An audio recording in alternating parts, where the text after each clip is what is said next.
All right, guys, some exciting news. I have found a fabric that I love for bag lining, and I want to give you some details on it. So this is Oxford.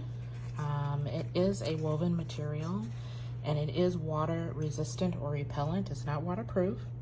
I know for some, that's all they'll use is waterproof. Others, they don't mind either way.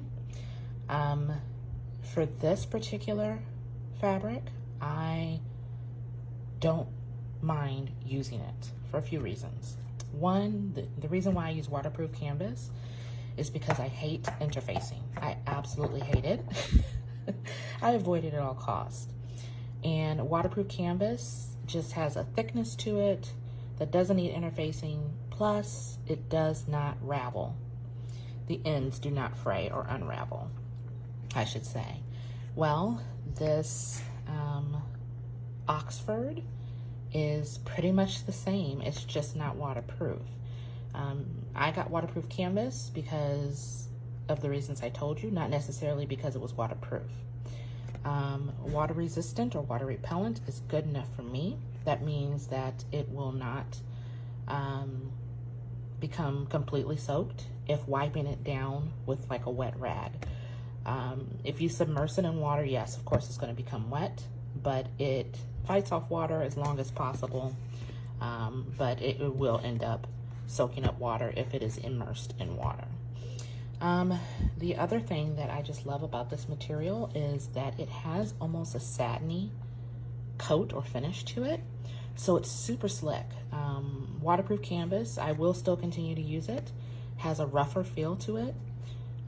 But this is more like the high-end linings that are almost satin or silk or even polyester.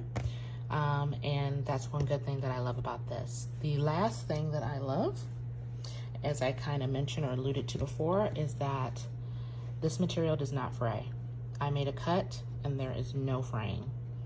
I'm sure if you continue to pull at it or mess with it, it may fray. But the fact that I can cut it, sew with it, and it not fray, that is just absolutely the best for me. So, cherry on top with this, and before I get to that, look how pliable it is. Again, it's thick enough for me personally where I do not feel like I need to interface it. It'll still give the bag's inside some shape. It is about 250 grams or 8 ounces and about 0.7 millimeters in thickness. So it's not super duper thick. It's going to be perfect for domestic machines and the use of anything, whether you choose to use it for the lining of a bag or even the exterior. So now to